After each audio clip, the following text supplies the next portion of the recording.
Tension is escalating between the U.S. and Cuba after a deadly confrontation with people aboard an allegedly or reportedly stolen U.S. registered speedboat. Cuba's government says its agents killed 4 people and injured 6 others, claiming they were armed and were planning to enter the country for terrorist purposes.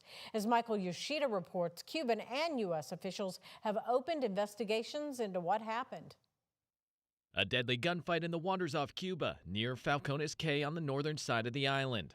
In a statement, Cuba saying border guard troops approached a speedboat after it entered territorial waters, and someone from the speedboat fired at Cuban forces, who then returned fire, wounding its commander. Cuba said its forces killed 4 people and injured and detained 6 others. The country's interior ministry saying the passengers of the speedboat, which was registered in Florida, were Cuban residents in the U.S. and heavily armed with guns and Molotov cocktails, alleging they were trying to infiltrate the island for, quote, terrorist purposes. The incident happened just over 100 miles from Florida. Secretary of State Marco Rubio saying the vessel was not a U.S. government operation, and the U.S. will do its own investigation. Suffice it to say, it is highly unusual to see shootouts. It's not something that happens every day. It's something, frankly, that hasn't happened with Cuba in a very long time.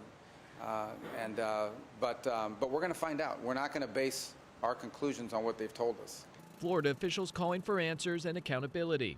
I don't trust the Cuban government in anything. I don't trust anything that they say. Their story has already changed, and so we need to find out exactly what happened. We have got to know what happened from an international perspective and a diplomacy perspective. The shootout comes amid heightened tensions between the U.S. and Cuba, after the U.S. ousting of Cuba ally and Venezuela leader Nicolas Maduro in January. The Trump administration has focused on the island nation, crippling its economy with an oil blockade, which it eased slightly Wednesday, along with talks of regime change.